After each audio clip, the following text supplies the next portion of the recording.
The UK has been forced to order councils across the country to display the EU flag, sparking a heated Brexiteer backlash. The UK government has ordered councils to display European Union flags across England as part of a condition to receive COVID recovery cash from Brussels. RT UK host Kate Partridge branded the move embarrassing for the British government and suggested the EU's rules appeared heavy-handed. Under the Welcome Back Fund, councils in towns and cities across the UK have been given £56 million EU cash to support the return to high streets safely and to build back better from the pandemic. However, under this scheme, councils are required to display the blue and yellow flag, even though Britain left the bloc last year. The humiliating order comes from Brussels and is enforced by Westminster. Despite Brexit, details of the withdrawal agreement mean that UK is still eligible for certain payments from the fund until the end of 2023, but only if the UK follows Brussels rules.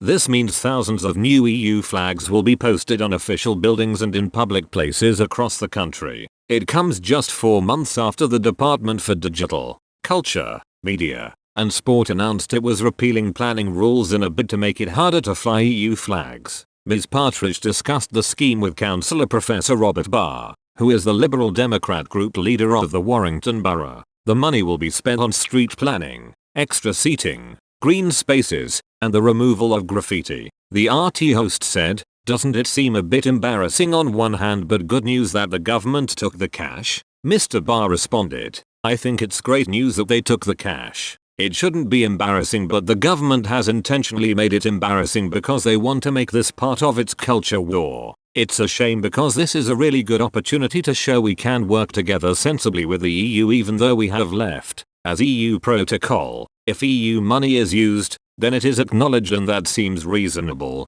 Ms. Partridge responded. "But it does sound like the EU is being a bit heavy-handed." Mr. Barr said, "I don't think so. They have a rule book and if we want their money we have to follow the conditions." Liberal Democrat frontbencher Christine Jardine said, "This shows the absurd hypocrisy of this Conservative government. They have spent years denouncing EU projects and pulling the UK out of funding schemes like this. And now they have the gall to trumpet a fund made possible by exactly the sort of European cooperation they are turning their backs on. Instead of worrying about displaying the EU flag, the government should be working hard to support the thousands of struggling high street businesses." A spokesperson for the Ministry of Housing, Communities and Local Government blamed the EU and said, "We are ramping up UK-wide domestic funding to at least match what the EU currently offers, reaching around £1.5 billion a year."